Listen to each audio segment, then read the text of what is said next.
Repeated ആയിട്ട് vaginal infections വരുന്ന ആളാണ് എങ്കിൽ ഡെഫിനറ്റ് ആയിട്ട് ഈ വീഡിയോ നിങ്ങൾ മിസ് ചെയ്യരുത്. Myself doctor Karthika, infertility consultant and cosmetic gynaecologist.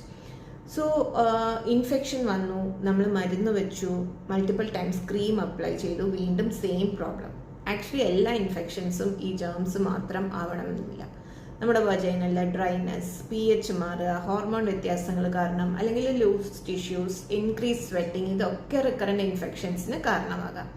അവിടെയാണ് ഒരു കോസ്മെറ്റിക് ഗൈനക്കോളജിസ്റ്റ് നിങ്ങൾക്ക് ഹെൽപ്ഫുൾ ആകുന്നത്. സോ കോസ്മെറ്റിക് ഗൈനക്കോളജി എന്ന് പറയുമ്പോൾ എല്ലാവരുടെയും വിചാരം ഒരു ജസ്റ്റ് ഒരു ബ്യൂട്ടിഫിക്കേഷൻ പ്രോസസ് ആണെന്നാണ്. പക്ഷെ ആക്ച്വലി വജൈനൽ ഹെൽത്ത് ഇംപ്രൂവ് ചെയ്യാനും നമ്മുടെ കംഫർട്ട് കൂട്ടാനും കോൺഫിഡൻസ് തിരിച്ചു പിടിക്കാനും ഒക്കെ ഈ ട്രീറ്റ്മെൻറ്റ്സ് ഹെൽപ്ഫുൾ ആണ്. കറക്റ്റ് പേഷ്യൻറ്റിന് കറക്റ്റ് ആയിട്ടുള്ള laser treatments, PRP, tightening procedures ഇതൊക്കെ കൊടുക്കുകയാണെങ്കിൽ നമുക്ക് അവിടുത്തെ ബേണിങ്, ഇച്ചിങ്, ഡിസ്കംഫർട്ട് പോലെയുള്ള കംപ്ലയിൻസ് ഒക്കെ കുറയ്ക്കാൻ സാധിക്കും.